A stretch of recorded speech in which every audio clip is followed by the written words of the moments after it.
Wabarakatuh. Selamat Waalaikumsalam. Assalamualaikum warahmatullahi wabarakatuh. salam sehat semua untuk Bapak Ibu sekalian. Amin. Baik Bapak Ibu, sesuai dengan apa yang saya sampaikan pada minggu lalu. Nah, saya persilakan kalau misalnya Bapak Ibu sudah mempersiapkan terkait dengan calon artikel yang nantinya akan dipublish sebagai persyaratan untuk apakah itu untuk pengajuan di dalam sebagai syarat untuk ujian akhir atau ujian kelayakan atau mungkin sudah mencoba untuk latihan nanti akan mengirimkan artikel, monggo hari ini bisa kita diskusikan bersama apa hal-hal yang mungkin dirasa kurang dan apa hal-hal yang mungkin bisa diberikan kita diskusikan bersama-sama pada pagi hari ini. Monggo saya persilakan Bapak Ibu. Mungkin Pak Jamil dulu saya persilahkan.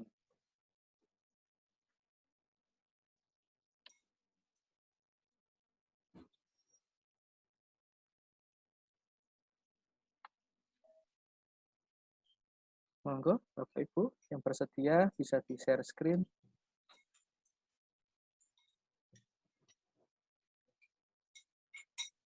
Ya, sekarang.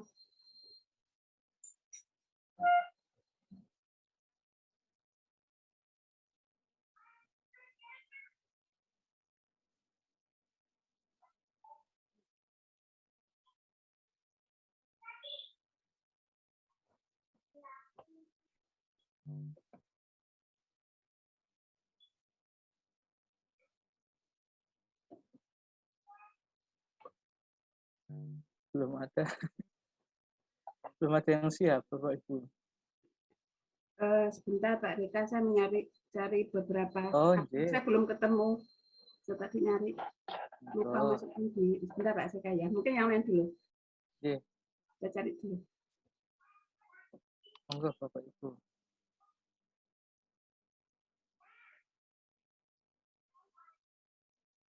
Izin Pak Reka. Monggo. Tadi sudah saya share screen kok hilang ya. Coba lagi Pak Jamil. Nah. Sambun. Sambun. Ini sebetulnya tugas saya ke Pak Istiqlam sebetulnya. Nah, tapi mungkin nanti bisa kalau ada masukan dari Pak Reka saya edit kembali untuk diperbaiki layak jurnal lah, bukan hanya sebagai tugas. Biasanya kalau sebagai tugas yang penting mengumpulkan gitu Pak Reka. Tapi kalau sudah mau dikumpulkan ke jurnal mungkin nanti kualitasnya lebih disesuaikan dengan jurnal seperti itu.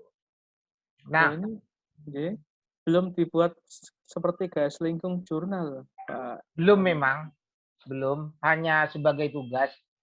Judulnya ini identifikasi kewenangan Bawaslu dan Bawaslu Provinsi atas pelanggaran pemilihan yang terjadi di luar wilayah penyelenggara pemilihan. Jadi sebetulnya tulisan ini dilatar belakangi oleh kasus yang terjadi di Jember. Jadi di Jember itu ada kasus pelanggaran pemilu yang dilaporkan ke Bawaslu Jawa Timur. Akan tetapi pilkadanya itu terjadi di Jember. Pertanyaannya adalah apakah Bawaslu Jawa Timur memiliki kewenangan untuk mengadili pelanggaran pemilu yang terjadi di Jember. Nah, itu meskipun itu ditangani oleh bawahan Bawaslu Jawa Timur, yaitu Bawaslu Kabupaten Jember. Tetapi laporannya ke Jawa Timur. Itu sebetulnya yang melatar belakangi. Tetapi saya tidak terlalu kasuistik pembahasannya, tetapi saya hanya membahas tentang pendistribusian kewenangan penegakan hukum oleh Bawaslu secara struktural, baik pusat, provinsi maupun kabupaten kota. Oleh karenanya latar belakang ini saya mulai dari konsep kewenangan itu sendiri yang saya uraikan. Kemudian di sini di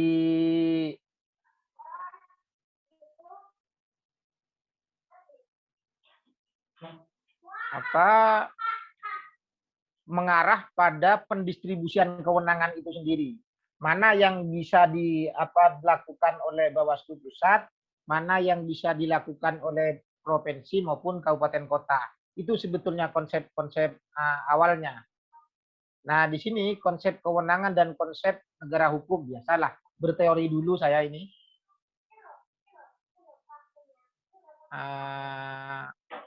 Tanggung jawab dan kewenangan Bawaslu dalam pemilihan. Ini pendekatannya lebih pada peraturan perundang-undangan. Saya teliti di peraturan perundang-undangan itu bagaimana. Nah, temuan saya di peraturan perundang-undangan itu ada Perbawaslu yang mengatur bahwa manakala umpama pilkadanya di tingkat kabupaten, akan tetapi terjadinya pelanggaran itu di luar kabupaten. Katakanlah pilkada Sidoarjo, Pak Reza. Pilkada Sidoarjo, tetapi peserta pemilu melaksanakan kampanye di Mojokerto, umpama. Nah, apakah Bawaslu bisa menangani itu? Tentunya tidak, karena bukan yurisdiksi dari Bawaslu Kabupaten Sidoarjo. Undang-undang pun tidak menentukan itu kewenangannya siapa. Maka ada Perbawaslu yang mengatakan itu kewenangannya Bawaslu Jawa Timur. Bisa Bawaslu menangani hal itu. Tetapi identifikasi saya adalah apakah itu kewenangan atributif ataukah kewenangan delegatif.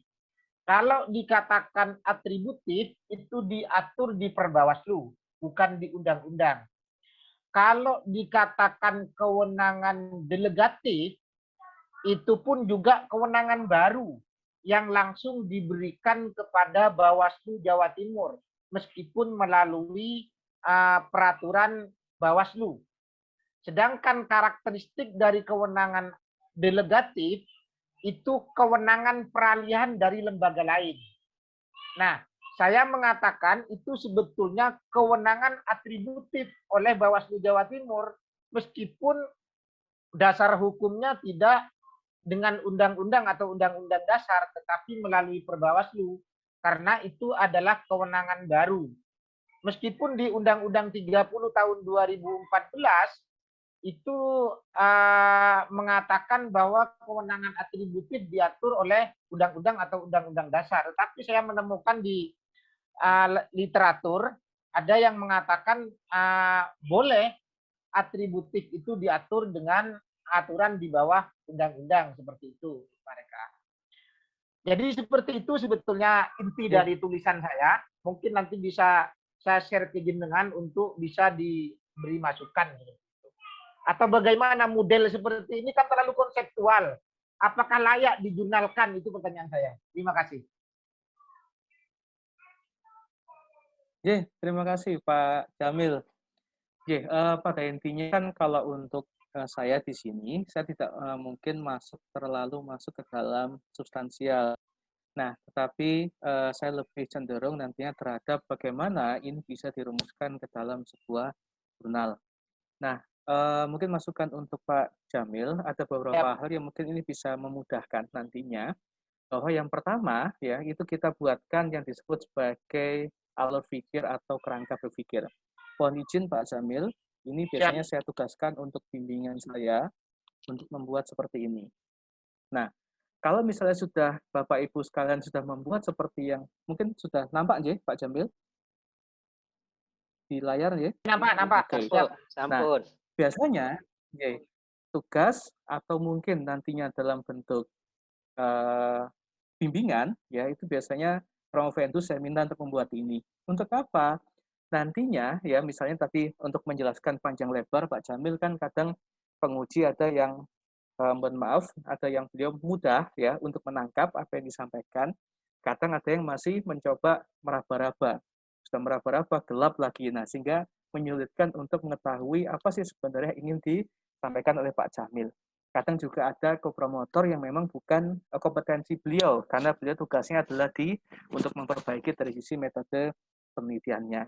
Nah, itu tidak akan terjadi kalau Pak Jamil itu membuatkan yang disebut sebagai alur pikir atau kerangka pikir. Nah, ini saya contohkan, Pak. Kalau mungkin saya baca selintas yang disampaikan Pak Jamil kan berarti terkait dengan ada dua hal.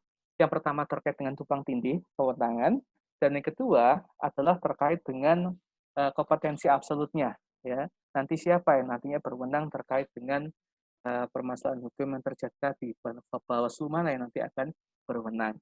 Nah, mungkin Pak Jamil sebelum membuat nanti dalam bentuk sebuah artikel ilmiah, saya menyarankan untuk membuat seperti ini.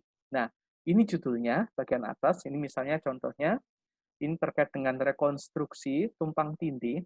Kenapa dikatakan untuk rekonstruksi? Berarti sebelumnya sudah ada konstruksi pengaturan ya, terkait dengan.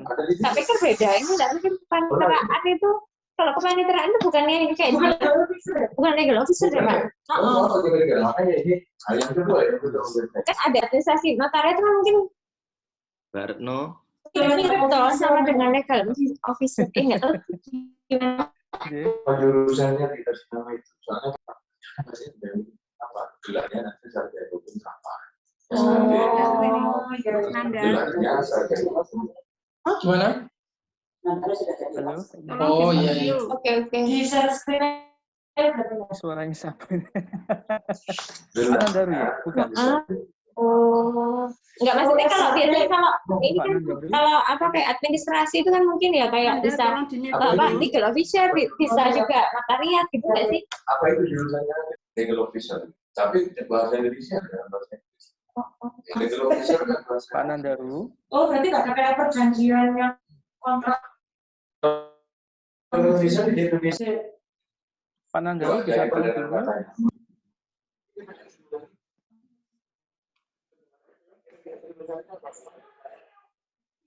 Halo, Pak Nandaru. Ya, mohon maaf Bapak Ibu, tadi ada roaming sedikit. Nah, ini sebagai contoh misalnya, di sini kenapa menggunakan judul rekonstruksi? Karena sebelumnya sudah ada konstruksi terkait dengan pengaturannya. Nah, antara rekonstruksi kemudian ada reformulasi itu adalah hal yang berbeda. Kalau terkait dengan reformulasi, berarti di sini Pak Jamil misalnya itu akan mencoba untuk merumuskan terkait dengan bagaimana bentuk pengaturannya ke depan.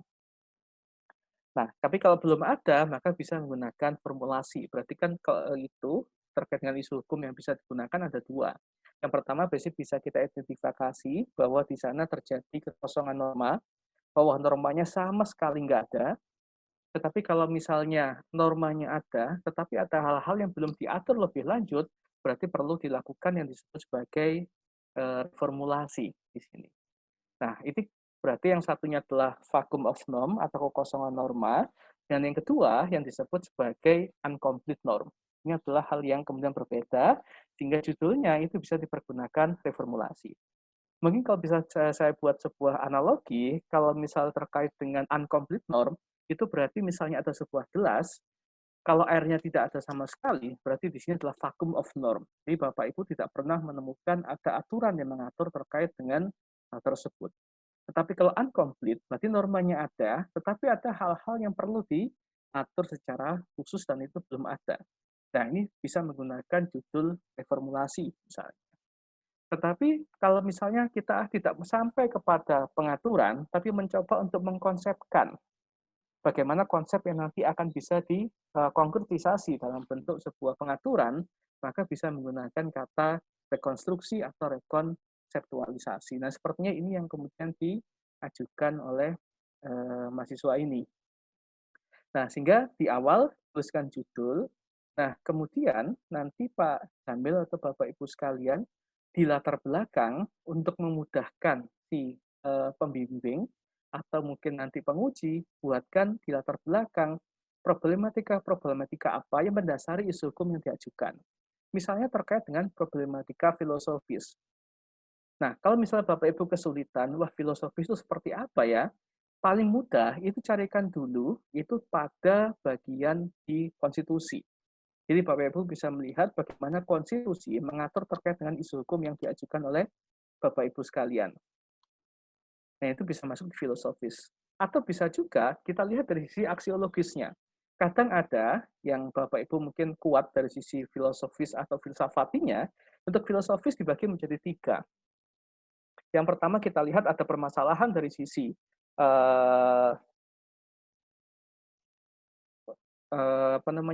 terkait dengan hakikat.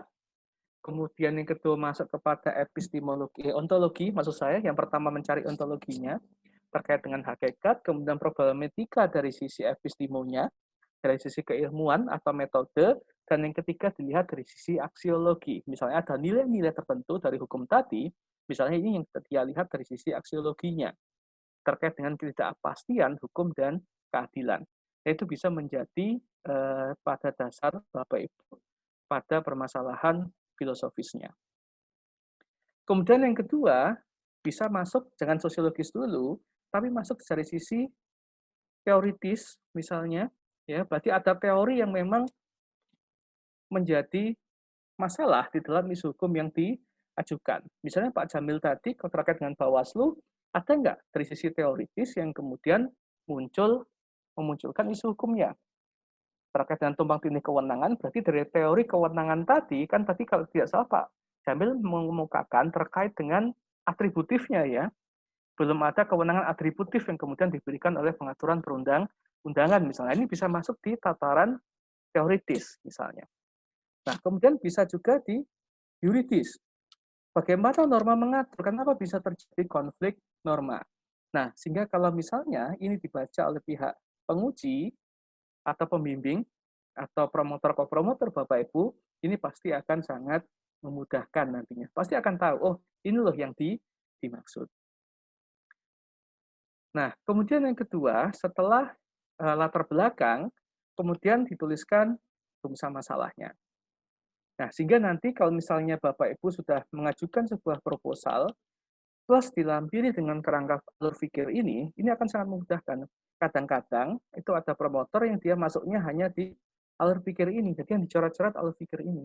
Karena ini menjadi garis besar dari disertasi yang ditulis oleh Bapak Ibu nantinya.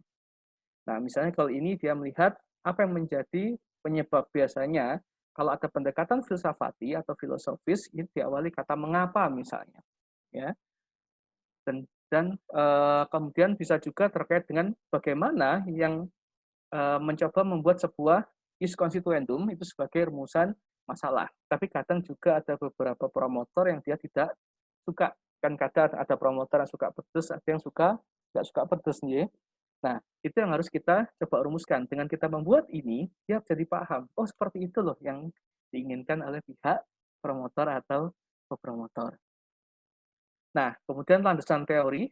Kalau membagi ini saya mengikuti mazhab dari Unpad sebenarnya, di mana membagi ada grand theory, middle range, sama applied. Sebenarnya ini bukan menjadi kayak semacam mazhab di Fakultas Hukum Brawijaya sebenarnya, tapi ini hanya untuk memudahkan saja agar apa? Kita bisa mengetahui apa yang menjadi teori utama, ya teori ideal, ya teori basic, kemudian apa yang kemudian menjadi middle range, sama kemudian teori yang langsung diaplikasikan secara langsung. Nah, paling mudah apa? Kalau ini kenapa dikasih tanda panah? Ini untuk menunjukkan bahwa teori pertama itu digunakan untuk menganalisis rumusan masalah pertama. Agar apa? Kadang nanti juga akan ada pertanyaan dari promotor terkait dengan teori jangan cuma dipasang saja, jangan ditempel-tempel. Tapi teori harus dikhususkan, dia nanti akan menganalisis rumusan masalah yang mana. Nah, kalau ini sudah kita tunjukkan di dalam kerangka pikir ini, nah kita akan tahu, oh berarti grand teori negara hukum untuk melihat terkait dengan tumpang tindih misalnya. Meskipun kalau menurut saya ini kurang tepat, karena kalau negara hukum melihat tumpang tindih tidak cocok. Karena kalau tumpang tindih peraturan, itu biasanya menggunakan teorinya dari Lon Fuller, Bapak Ibu misalnya, yang desiderata, ya, atau the principle of legality, Lon Fuller. Nah itu saya rasa itu lebih cocok, karena dia mengatakan ada 8 prinsip ya, terkait dengan peraturan perundang-undangan yang baik katanya. Yang salah satunya adalah tidak terjadi konflik norma. Nah, kemudian ini teori rumusan masalah kedua, analisis dengan menggunakan teori konstitusi dan teori hukum pembangunan misalnya. Nah, kemudian dari landasan teori sudah kita tentukan, baru kita bisa menentukan metode apa yang sebenarnya cocok, termasuk terutama adalah terkait dengan pendekatannya.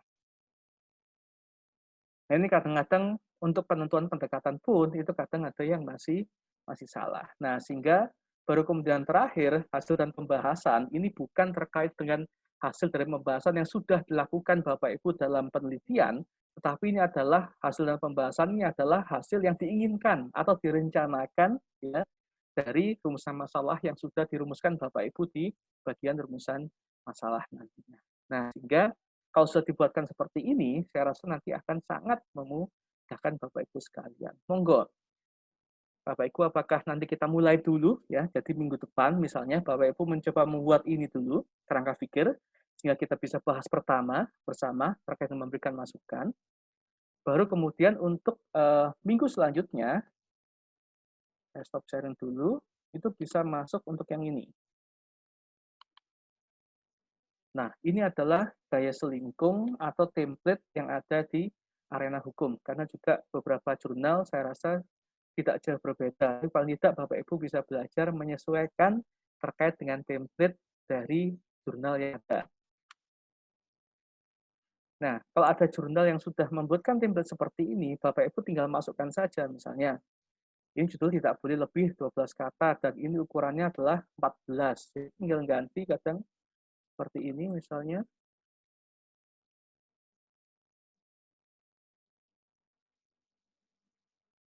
Nah, dia sudah otomatis Times New Roman 14 ya, cuman ini mungkin belum bold misalnya. Nah, ini sangat memudahkan Pak Jamil, sehingga tapi tidak semua jurnal itu dia menyediakan terkait dengan template seperti ini. Nah, abstrak di sini tidak boleh lebih dari 150 kata. Nah, nanti Bapak tinggal mengganti aja. Biasanya kalau untuk abstrak, seperti saya sampaikan sebelumnya, di awal tuliskan dulu tujuannya. Tujuan, biasanya kalau bahasa Inggris kan the aims of this article.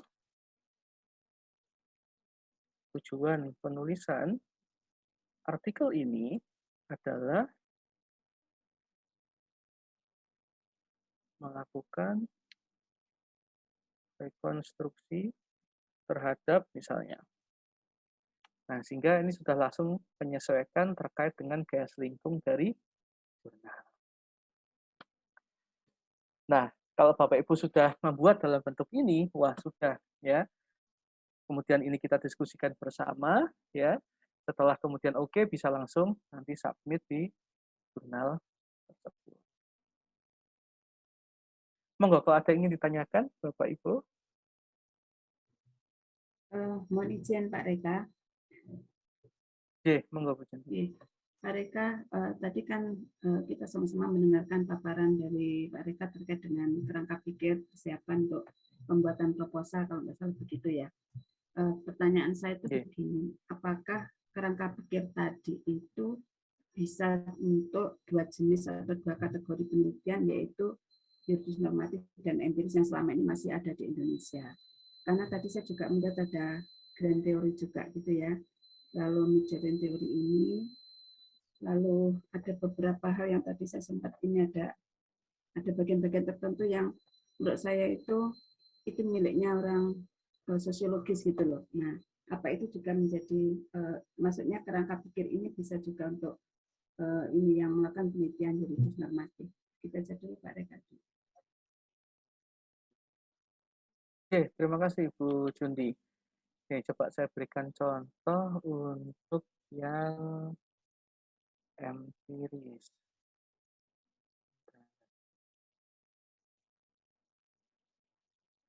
Sebenarnya terkait dengan pembuatan alur fikir ini tidak hanya bisa digunakan itu dalam penelitian yang normatif saja sebenarnya. Jadi ini memang bisa dipergunakan untuk yang empiris maupun normatif.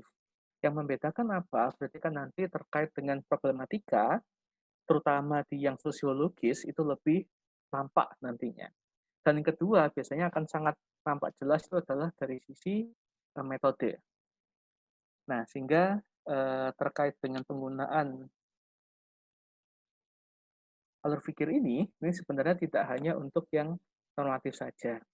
Nah, coba saya carikan yang contoh yang empiris. Nggak ada.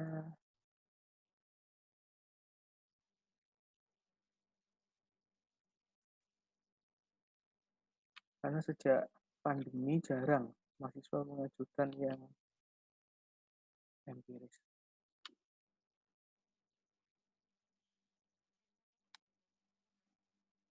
Yang sebagian besar normatif. Tapi paling tidak coba. Tapi paling tidak seperti ini mungkin Bu Jundi ngapunten. Nah, jadi nanti bisa kita nampakkan untuk latar belakang, untuk empiris itu biasanya yang sosiologis ini banyak berbicara data biasanya. Meskipun memang ada yang mengatakan kalau untuk yang normatif ya, ada yang mengatakan tidak perlu ada data di dalam penulisannya.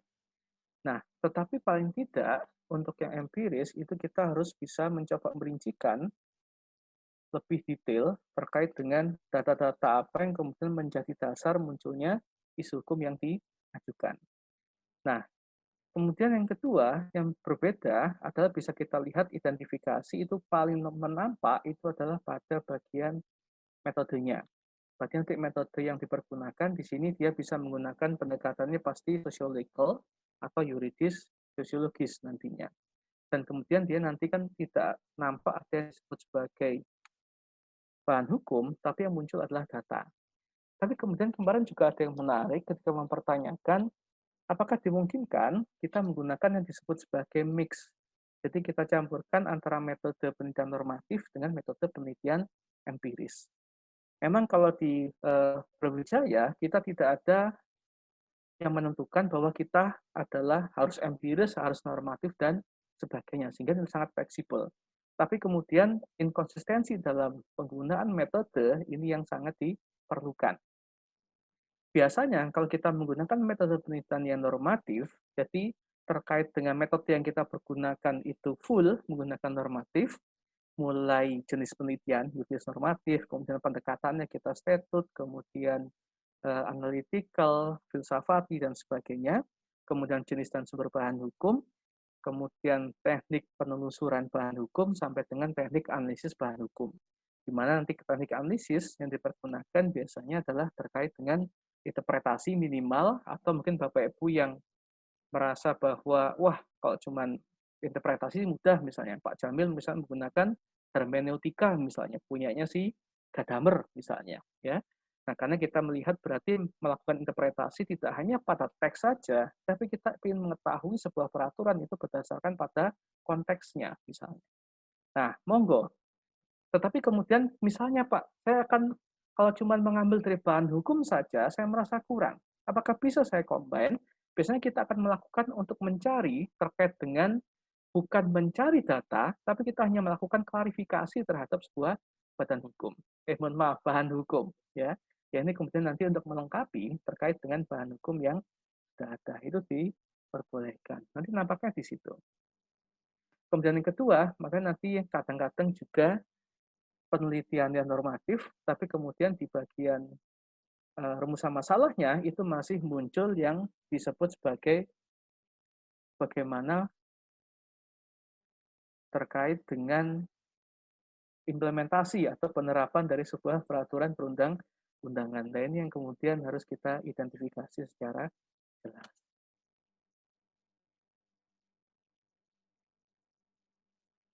Apakah itu Bu Jundi atau ada hal lain? Monggo. Izin, Mbak.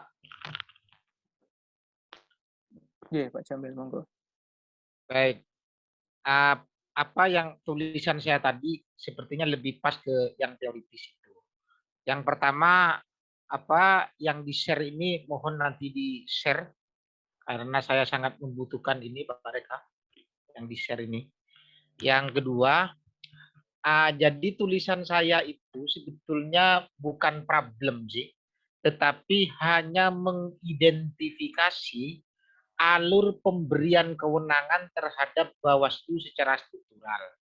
Kemudian saya identifikasi dengan menggunakan berbagai teori-teori kewenangan, atributif, delegatif, maupun mandat. Mana kewenangan yang bersifat atributif, mana yang bersifat delegatif, mana yang bersifat mandat. Karena begini, terkadang Bawaslu atasan saya di Jawa Timur atau di pusat itu terkadang seenaknya sendiri, main lempar-lempar saja terkadang.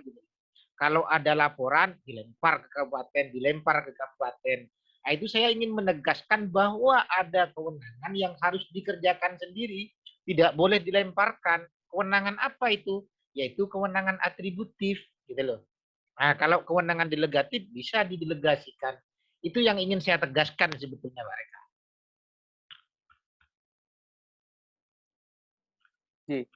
Kalau menurut saya Pak Jamil, itu akan menarik kalau misalnya isu hukumnya itu terkait dengan batasan kewenangan nantinya. Jadi mungkin bisa menjadi judul alternatif terkait dengan batasan kewenangan Bawaslu daerah misalnya. Nah, nanti di dalam baru kemudian dianalisis dengan teori kewenangan tadi, sebenarnya bagaimana pembagian secara atributif, delegatif, mandat, dan sebagainya. Mungkin sementara itu, karena saya katakan ini masih meraba-raba terkait dengan isu hukum yang diajukan. Apakah mungkin harus kasuistik juga atau merujuk pada kasus di Jember itu langsung saya ceritakan atau bagaimana? Karena saya tidak menjelaskan tentang kasus sama sekali sebetulnya di tulisan itu. Hanya kemudian mengidentifikasi aturannya begini, saya ukur dengan teori. Gitu saja. Gimana Pak Reka? Nah, sebenarnya juga akan menarik kalau misalnya itu kita lihat dari sisi pendekatan yang akan dipakai Pak Jamil. Kalau jenengan menggunakan pendekatan historical, misalnya, berarti Pak Jamil nanti akan mencoba untuk menggambarkan dulu bagaimana kewenangan Bawaslu dari beberapa tahun ke tahun sampai dengan sekarang, dan kemudian konflik apa yang muncul. Itu kalau pakai historical.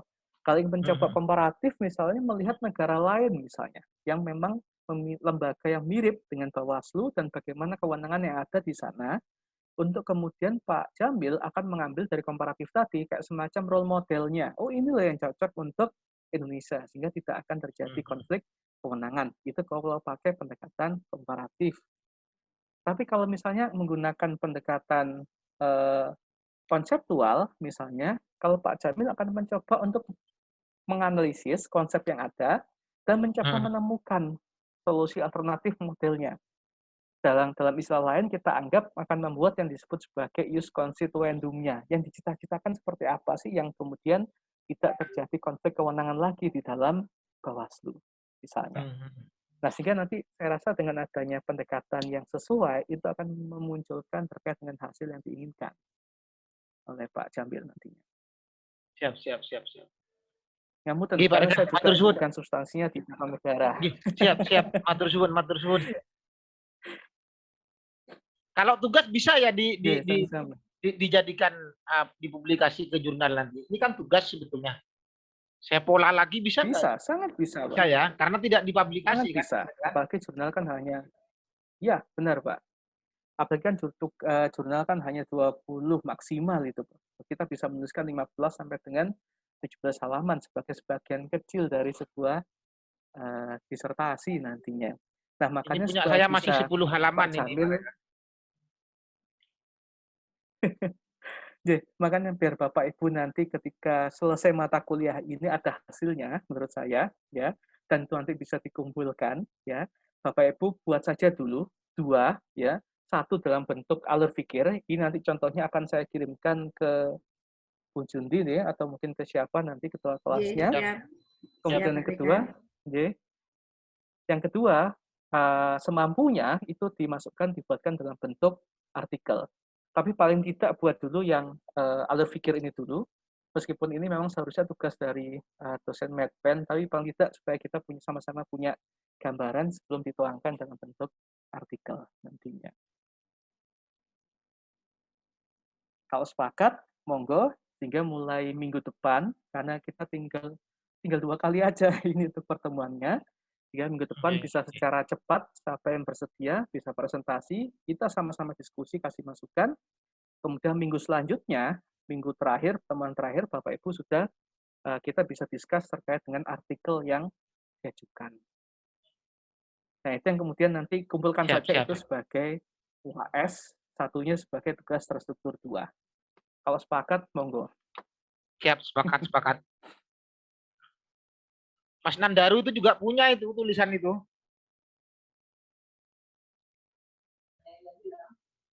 Tulisan ini kan di blog.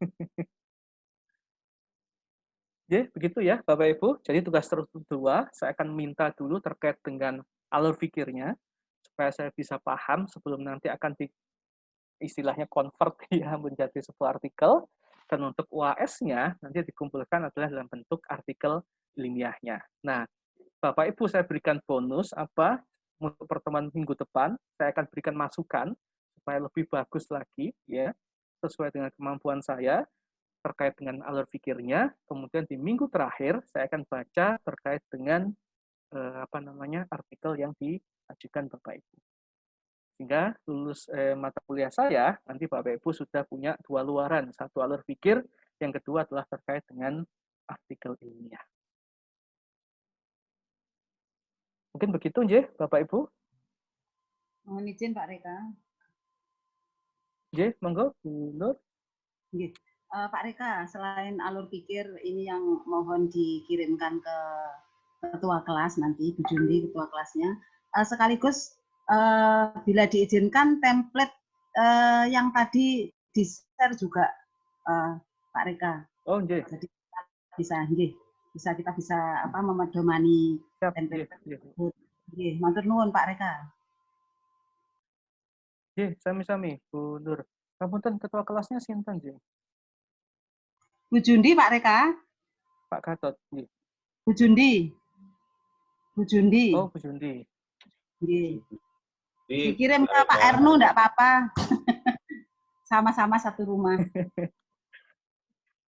Oh, nggih. Siap, Bapak Ibu, nanti saya akan habis ini segera saya kirimkan untuk contohnya. Baik, Bapak Ibu, mungkin itu yang bisa sampaikan pada pertemuan hari ini. Ngapunten karena juga akan ada dialog di fakultas. Semoga sekali lagi saya tunggu minggu depan ya, kita bisa discuss terkait dengan alur pikir Bapak Ibu, dan kemudian minggu terakhir bisa discuss terkait dengan artikel yang sudah disiapkan oleh Bapak Ibu sekalian.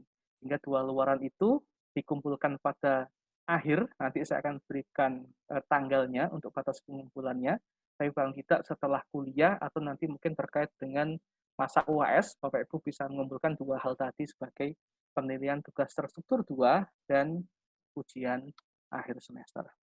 Itu aja dari saya. Terima kasih. Sampai jumpa minggu depan. Assalamualaikum warahmatullahi wabarakatuh. Salam sehat selalu. Waalaikumsalam warahmatullahi wabarakatuh.